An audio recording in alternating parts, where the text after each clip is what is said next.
Welcome to the Socialette podcast, where we empower you with the marketing know-how you need to create the business of your dreams. I'm your host, Steph Taylor, and I'm a marketing nerd, Shiraz lover, and passport stamp collector. Join me as I dive into all things small business marketing and deliver them to you in bite-sized, fluff-free lessons every Monday, Wednesday, and Friday. Let's get learning.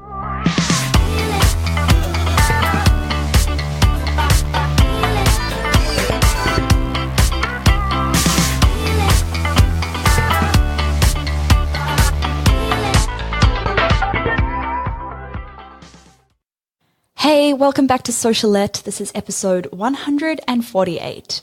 Today's episode isn't a marketing related episode. It's more about the realities of building and scaling a business because it's a million times harder than you think it's ever going to be. And sometimes I feel like it looks like everyone else has it so together and that you're the only person who doesn't. I started 2019 thinking it was going to be my year, and honestly, so far, I'm not really loving it. And I know that sounds incredibly ungrateful of me because I've had some amazing opportunities.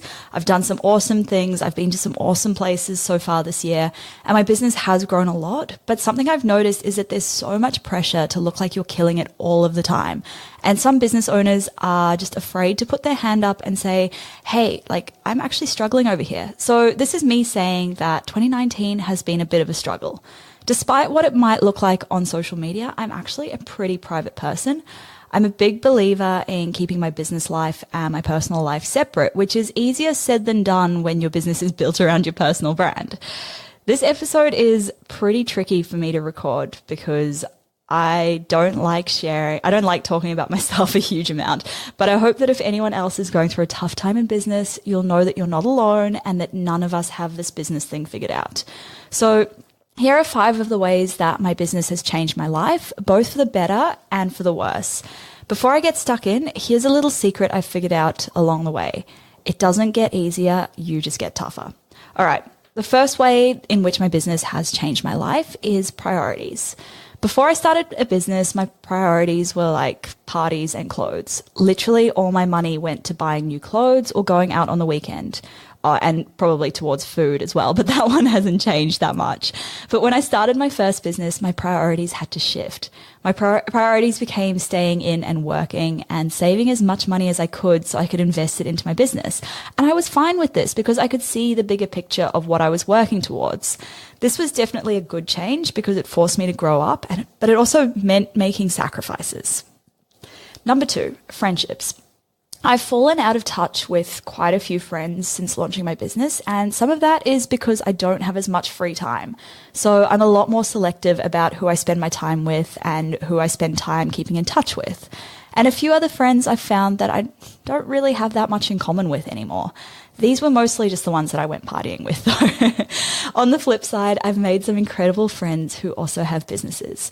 Working in a co-working space, I'm pretty lucky to be surrounded by people who are talented, driven, and who understand the ups and downs of running a business.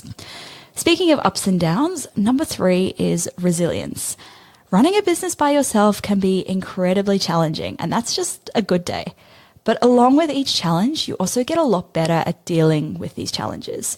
The things that used to make me curl up in bed and cry now seem so insignificant, and I honestly think that running a business has made me so incredibly resilient. I've recently been going through a bit of a tough non-business related situation, and a few years ago it would have completely knocked me. But I've actually been able to push through it and keep on trucking. Number 4, money.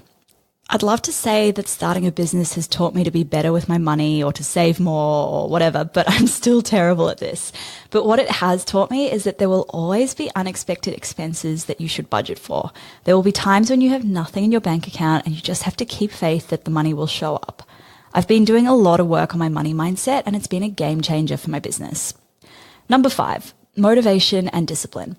As someone who's always been very goal-oriented, ever since I was in school, I've been great at setting the next goal and ticking it off. And a big part of why I started my business is that I ticked off all of the goals I'd set, and I just needed something bigger to aim for. But at the moment, all of my goals are quite big and they seem so far away. And I found my motivation waning a little bit because I just can't see the end. I've lost sight of the prize. And because I work for myself, there's actually nothing stopping me from going home at lunchtime and spending the afternoon having a nap and doing a jigsaw puzzle or reading a book.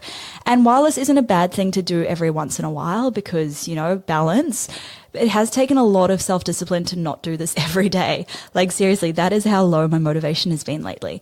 Granted, some of the lack in motivation is probably because of other stuff that's been going on, but it's really tough being disciplined all of the time. It's something I've definitely got better at though. You really just have no choice when you don't have a boss sitting there looking over your shoulder and making sure that you're at your desk until 5 o'clock.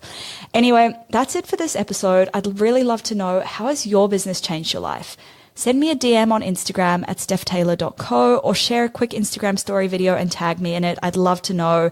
Thanks so much for listening to this episode. Please make sure you hit subscribe so you don't miss any new episodes released every Monday, Wednesday, and Friday. And if you have just a little bit of time, I'd really appreciate it if you could leave a quick rating or a review in iTunes or Apple Podcasts. Thanks so much for listening. Catch you next time.